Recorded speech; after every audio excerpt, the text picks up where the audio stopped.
Hello everyone, hope आप सभी बढ़िया होंगे और अपनी हेल्थ, पढ़ाई और फैमिली का ध्यान भी काफ़ी अच्छे से रख रहे होंगे। तो आज हम बात करते हैं हिस्ट्री की।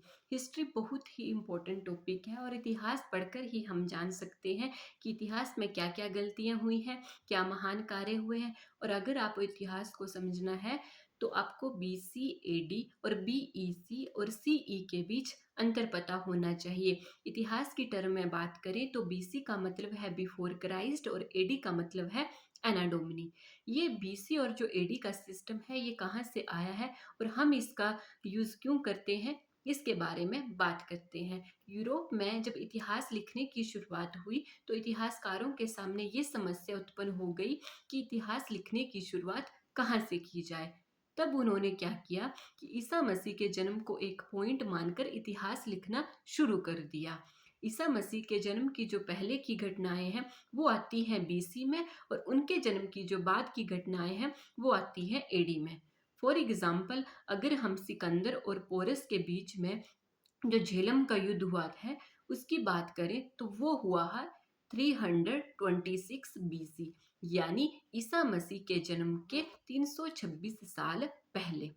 ये जो BC और AD का सिस्टम है ये यूरोप के एक मोंक थे जिनका नाम है डायनोसियस एग्जियस, उन्होंने इस सिस्टम को दिया है। अब आपके माइंड में एक क्वेश्चन उठा होगा कि ये जो BC और AD का सिस्टम है ये तो दिया है डायनोसियस एग्जियस ने, फिर हम इसको ग्रिगोरियन सिस्टम या ग्रिगोरियन कैलेंडर क्यों बोलते हैं। तो मैं आपको बता दूं, उस टाइम के जो यूरोप के पोप थे वो थे ग्रिगोरी 13।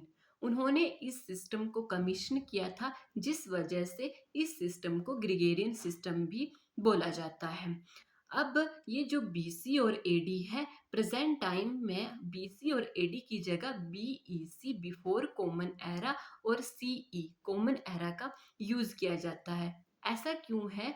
क्योंकि ये जो BC और AD का सिस्टम है ये एक किसी पर्टिकुलर धर्म को टारगेट करके बनाया हुआ है। तो प्रेजेंट टाइम में जो इतिहासकार हैं उनका मानना है कि हम किसी एक पर्टिकुलर धर्म को लेकर अपने देश का सिस्टम नहीं चलाएंगे। तो अब उन्होंने BC और AD की जगह BEC और AD की जगह कॉमन एरा CE का यूज़ करना शुरू कर दिया है। प्रेजेंट टाइम में जितनी भी आपको बुक्स मिलेंगी उनमें BC और AD की जगह BEC और CE का यूज़ किया जाता है। अब हम बात करें कि ये जो BC और AD का सिस्टम है ये वर्ल्ड की लगभग हर कंट्री में यूज़ होता है। ऐसा क्यों है? तो हमें पता है कि जो ये यूरोप के जो ब्रिटिशर थे उन्होंने वर्ल्ड की लगभग 90 से अधिक कंट्रियों के ऊपर अपना अधिकार किया हुआ था। वो जिस जिस भी कंट्री में गए अपने साथ इस सिस्टम को भी लेकर गए।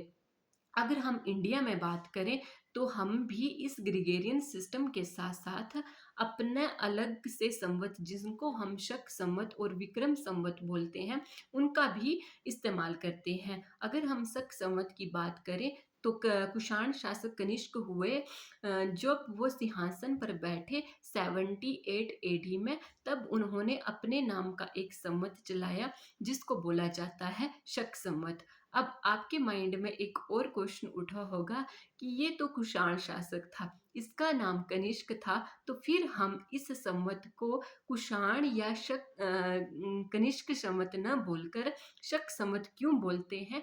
तो मैं आपको बता दूं कि आने वाले टाइम में जो शक हुए वो इस संवत का सबसे ज़्यादा यूज़ करते हैं जिस वजह से इस संवत को शक संवत बोला जाने लगा।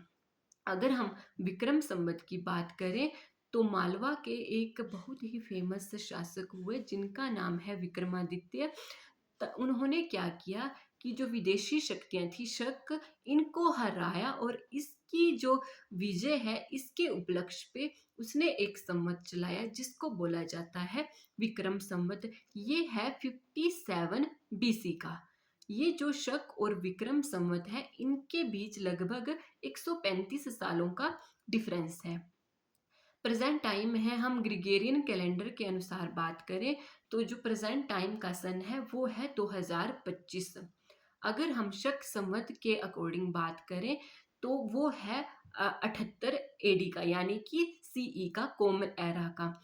अब हम जो ये अंग्रेजी कैलेंडर है, ग्रिगोरियन कैलेंडर है, इस ये जो शक संवत है, ये उससे 78 ईयर छोटा है, मतलब कि उसके बाद का है। तो इसमें हम 78 ईयर माइनस कर देंगे, तो प्रेजेंट टाइम पे जो हमारा शक संवत है वो है 1947। 1947 चल रहा है हमारा शक संवत के अकॉर्डिंग। अगर हम विक्रम संवत की बात करें, विक्रम संवत है 57 बीसी का। ये अंग्रेजी कैलेंडर से 57 ईयर पहले का है। तो हम अंग्रेजी कैलेंडर के अनुसार 2025 में अगर 57 ऐड करेंगे, तो प्रेजेंट टाइम में जो हमारा विक्रम संवत है उसके अकॉर्डिंग 2082 चल रहा है, 82। तो होप आपको बीसी, एडी, बीईसी और सीई के जो बीच में डिफरेंस है वो आपको पता चल गया होगा। तो थैंक यू।